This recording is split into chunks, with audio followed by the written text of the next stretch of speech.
ఉన్నత వైద్య విద్యను అభ్యసించి ప్రజలకు మెరుగైన సేవలు అందించేలా ఎదగాలని ఐఎంఏ రాష్ట్ర అధ్యక్షులు డాక్టర్ బిఎన్ రావు మెడికో విద్యార్థులకు సూచించారు. ఆదిలాబాద్ జిల్లా కేంద్రంలోని మెడికల్ కళాశాలలో ఇండియన్ మెడికల్ అసోసియేషన్ ఆధ్వర్యంలో 25 మంది మెడికో విద్యార్థులకు 20,000 రూపాయల చొప్పున మొత్తం 25 మందికి కలిపి 5 లక్షల రూపాయల స్కాలర్షిప్లు అందజేశారు. విద్యార్థులు ప్రోత్సహించడం కోసం ఐఎంఏ ఆధ్వర్యంలో ఈ స్కాలర్షిప్లు అందజేస్తున్నామని తెలిపారు.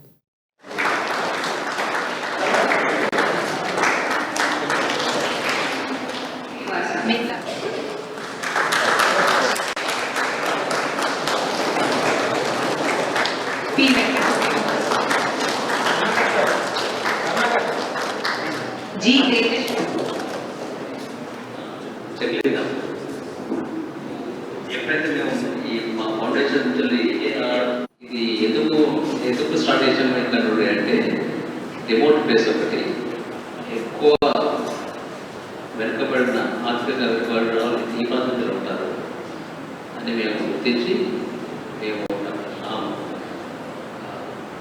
ఈ సందర్భంగా ఈ ప్రెసిడెంట్ అండ్ సెక్రటరీని ఇద్దరిని కూడా ప్రత్యేకంగా అభినందిస్తున్నాం.